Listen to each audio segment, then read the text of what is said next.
Hi, everybody.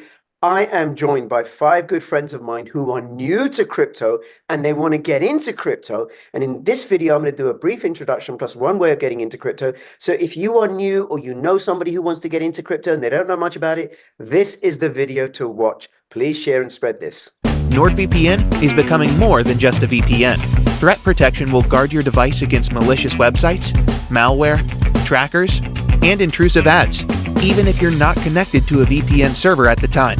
Step up your cybersecurity and stay safe. The Keystone wallet is the wallet that you want to be using to keep your crypto safe. Whether you are a Bitcoin maxi or an altcoin lover, it is perfect for you. Easy to use, 3 secure elements, it can support thousands of coins and tokens, and integrates easily with MetaMask, Kepler, and dozens of other extension wallets. Get one now to keep your crypto safe and secure. Go to bit.ly/CryptoRichKeystone. Hi, everybody, it's Crypto Rich, working with you to get rich with crypto, filling our pockets with crypto profits, and there are many, many profits to come. Now, before I introduce my friends and my guests, please subscribe, follow me on Twitter, Crypto Rich YT, join my official Telegram announcements channel, and if you're watching this on YouTube, please come over and support my work on bit.ly/CryptoRich Odyssey, bit.ly/CryptoRich 3Speak, and bit.ly/CryptoRich Rumble, which I don't have up there, but I'm shadow banned and censored on YouTube, so I don't get so come and support my work on these censorship resistant platforms. Okay, Crypto Curious, Crypto Z, Crypto Beanie, Crypto Angel, Crypto RX. Thank you so much for making yourself available on this Sunday morning, St. Patrick's Day. It's 8:26 in the UK. Really, really appreciate it. Now I'm going to start by asking each of you, just in 1 or 2 sentences, what is it you want to get out of our conversation? And then I'll see what I can provide. Who'd like to go first? I will, Crypto Rich. So what I want to get out of this call is a base of understanding which I can build on, because right now I don't know anything. You don't know anything. Okay, good. And Crypto Z? I would like to see if I can turn that into passive incomes. Passive incomes. Okay. And do you have any crypto at all?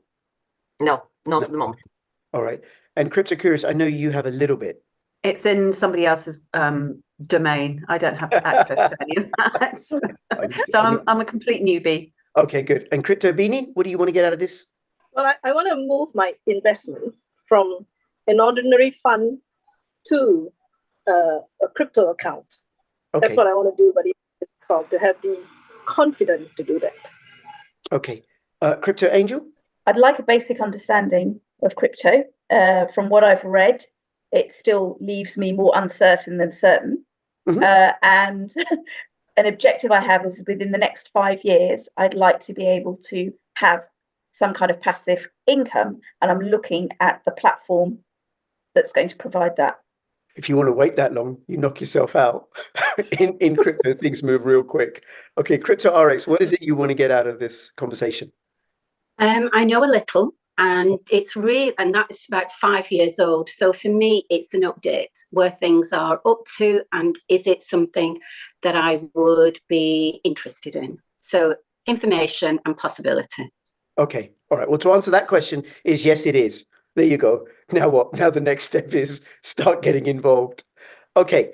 I'm going to give you a very, very brief overview of Bitcoin and cryptocurrencies. Very, very brief, right? I assume that all of you do some form of internet banking. Now, the internet banking is a closed system. So I bank with a particular bank. I can move money about within the banking system. Why it's closed is so to prevent counterfeiting. So if I take a PDF or an MP3 or a copy of this video, you and I, any of us can copy a PDF, copy it many times over. And if you increase the supply of something, you lower the value, which is why the banking system is closed and controlled by another agency, the banks. And that's what's called as counterparty risk, that the money is with somebody else, right? The fiat, the currency is with somebody else. That's counterparty risk. It's like if you give me your gold to hold, you're taking a risk in trusting me as the counterparty. Now, if you give me a PDF, well, I've got the PDF, and you can also create many copies of that PDF. See, that doesn't really work for money. If I have a kilo of gold, but I'm able to produce many copies, identical physical copies of gold, well, gold will have no value.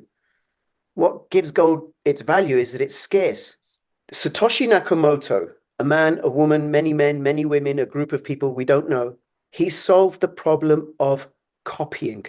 It is not possible to copy a Bitcoin and for it still to be Bitcoin. That's what makes it so special. Now, you can copy it, but the way the system is done is the copy has no value. The other thing that Bitcoin is it has no counterparty risk.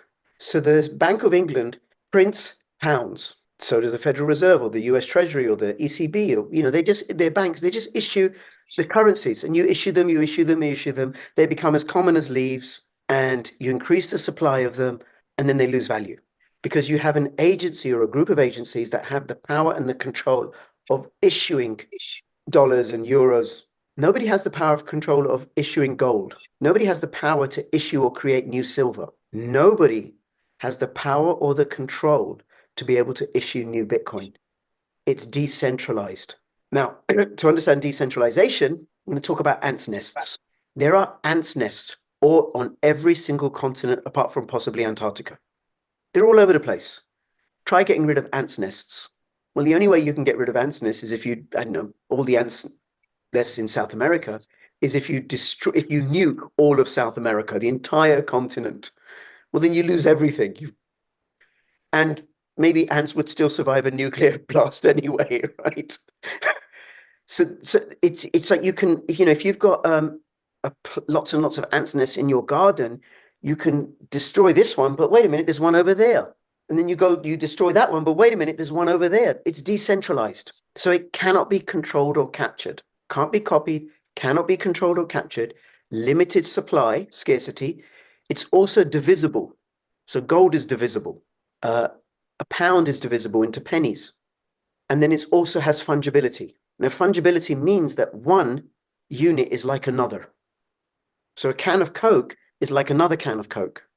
One ounce of gold, pure gold, is like 1 ounce of pure gold. If this 1 ounce is shaped like a coin, but it's 99.9% gold, and this 1 ounce is a rock or a bar, but it's 99.9%, it's still gold. It's fungible. It's the same. So one Bitcoin, for the purposes of this conversation, is like one other Bitcoin. And it's divisible to 8 decimal points. So it's fungible. One is like another. It's divisible. It's scarce, which is why we don't use leaves or grass as currency. It's portable. You can move it around. You can't do that if we use trees as money or houses or land. And it's durable. There was a state, I think it was Kentucky, where at one point they were using tobacco leaves as money. Yes, but the problem with tobacco leaves is you can grow more. So people would start growing tobacco leaves in their back gardens, in their fields. So then other people would start attacking those, because by doing that, if you've got tobacco, they're lowering the value of the tobacco that you have. And then what happened? Well, tobacco is not durable. It degrades. So your money loses value, right? Slowly. So money's got to be durable, fungible, divisible, scarce. What else did I say? Oh, I can't remember. Portable, and it has to be a store of value and an exchange of value transfer. So if I hold gold, then or silver, then that gold is a store of value. An ounce of gold is an ounce of gold, and it's worth so many ounces of silver. It's worth, I can get so many pounds for it, so I can use it to store value. It's also an exchange transfer. By the way, this is what money is, okay? It's also a transfer exchange. So CryptoZ, you grow zucchinis, also known as courgettes in Britain, right? You grow courgettes, and you grow lots and lots of courgettes, but you need some beans because you're fed up of eating courgettes.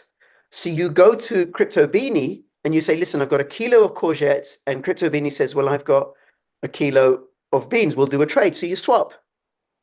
But you can't do that every single day. And then now what's Crypto Beanie going to do with the zucchinis? She needs to buy some tools for measuring angles. So she goes to Crypto Angel and says, look, I want a set square. What can you give me? And Crypto Angel says, well, I don't really want zucchinis or beans. What have you got? So in a complex society, you need something that represents a unit of exchange.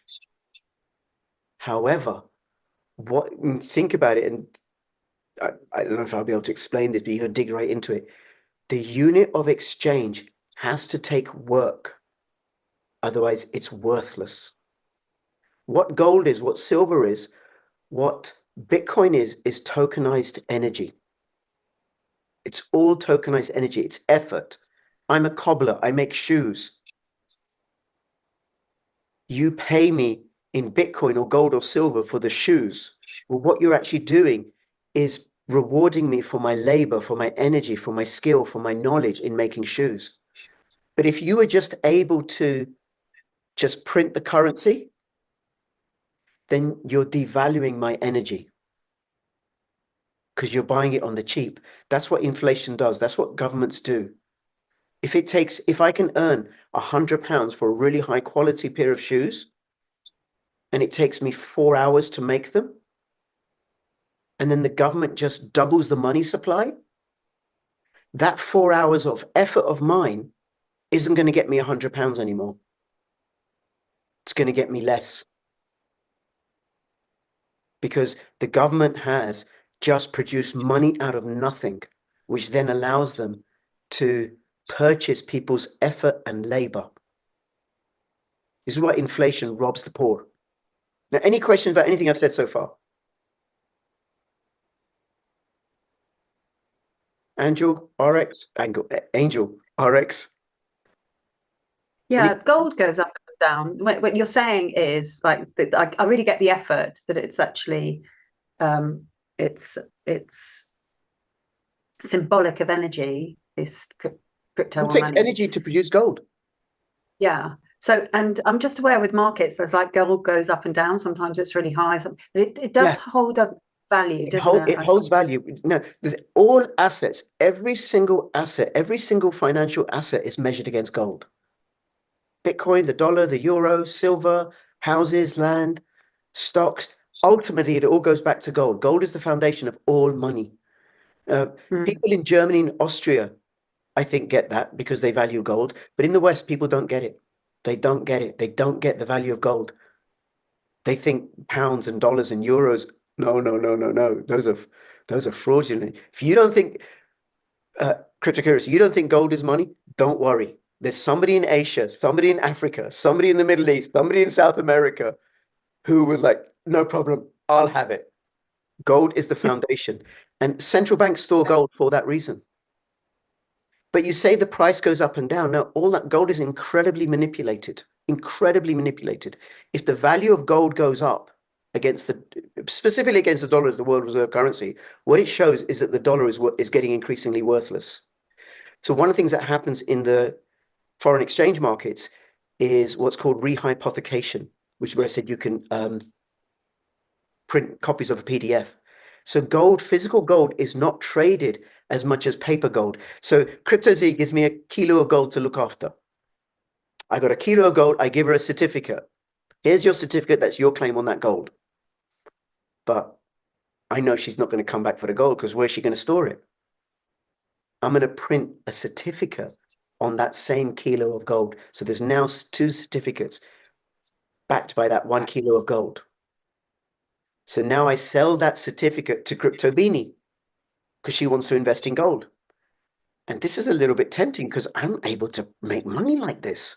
So then I print another certificate and I sell it to Crypto Angel. This is what's called rehypothecation.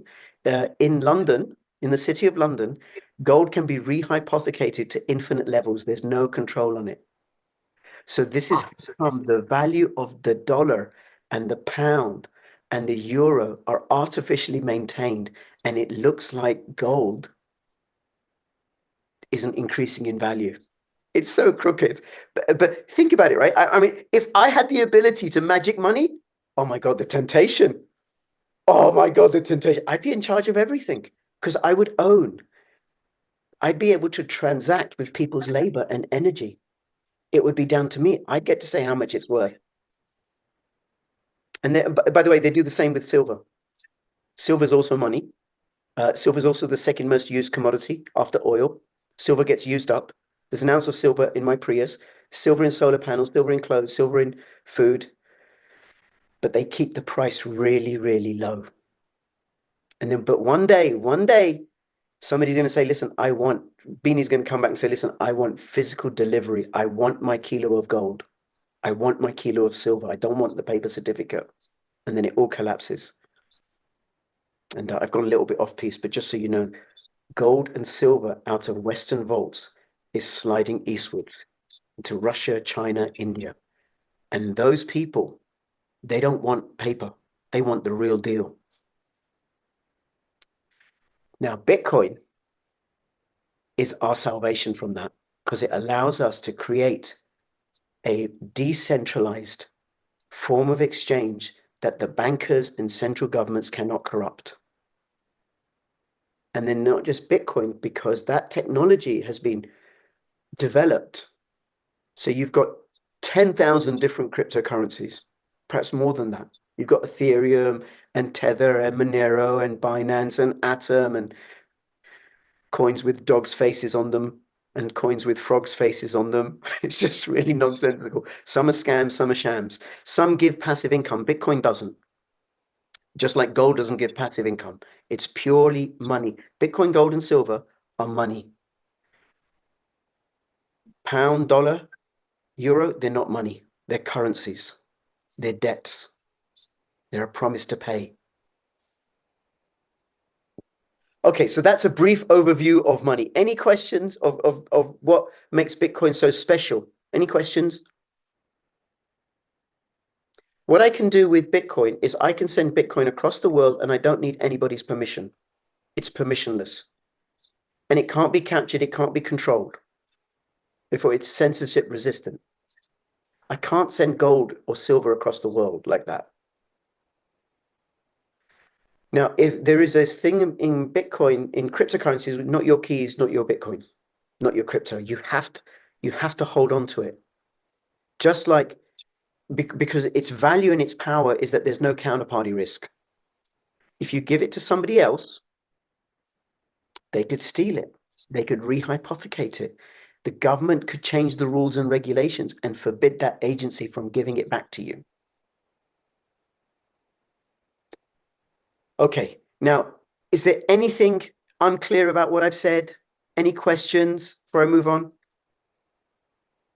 Just to confirm, so gold, silver, and Bitcoin is money, and pounds, euro, and dollars are currencies. Yes. Did I get that correctly? Okay. They are debts. Right. They're not the actual thing itself. It says on a pound or a note, pay the bearer. Yeah, I promise to pay the bearer on demand the sum of. But that was when they were backed by gold and silver, but they're not anymore. And a little bit of history is the dollar was backed by gold. In 1971, Nixon made it free floating. He stopped backing it by gold. Do you know why? Because the French challenged him on it. The US government was printing more dollars than it had gold to back with. And why was it doing that? Because they wanted to print more dollars in order to mine and manufacture and move armaments to drop on people in Vietnam. And the French said, you don't have the dollars, you don't have the gold to back those dollars. And Nixon said, okay, we'll make it free floating. And then what that allows for is infinite money printing, currency printing. And that's happening right now in order to fund the murder of other people. You cannot print gold or silver or Bitcoin in order to fund murder. So that's one of the other things about Bitcoin. But what you'll hear about Bitcoin is it's a Ponzi scheme, it's a scam, it's a bubble, tulips, you're going to get ripped off. Do you really know what you're talking about? Well, of course. Oh, and it's oh my God, it's going to destroy the planet because of the energy use and everything, right? Well, of course, the banksters and the bankster-funded MSM and the government that depends upon central banking is going to say stuff like that because Bitcoin robs them of their monopoly power to capture people's labor, people's energy. They don't talk about the damage to the environment done by waging war. Okay, I have a question. Yeah. I just Googled, because I remember at one time the Singapore dollar was backed by the US dollar, right? Yep. So I just Googled that exact same question, and it says all of Singapore's issued currency, estimated at just over $30 billion, Singapore dollars, is fully backed by gold, silver, and other assets held by the Monetary Authority of Singapore. So does that make my dollar a currency, or does it just make it money? Well, it's a currency because it's not the thing itself. It's right. Although it's backed by gold. Yeah, it's a derivative. It's a certificate that represents the ownership of something else. It represents ownership of gold. Well, gold is the money.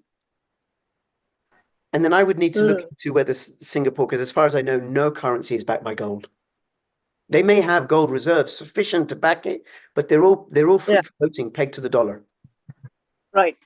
Because one of the reasons why the US destroyed Libya is because Gaddafi was going to back the dinar with gold. And that would have made the dinar an incredibly strong currency. He was also going to set up an African Development Bank so that African nations wouldn't have to go to the IMF and the World Bank, which are basically tools of Western imperialism. He was also going to do a deal with China to sell their sweet crude to China. And France was like, wait a minute, what are we going to do? We need Libyan sweet crude. So there's all this thing about what a terrible, terrible dictator is, and he must be destroyed. All wars are resource wars. All wars are bankster wars. So I doubt it very much. Maybe they have sufficient gold reserves. The US has a lot of gold reserves, but they're printing more dollars than are backed by that, than can be backed by the amount of gold that they allegedly have. Okay. Yeah. So okay, thank you. Bitcoin is money. Therefore, you have to hold on to your own Bitcoin. Or you could give me your Bitcoin. Bye. You can give me your Bitcoin.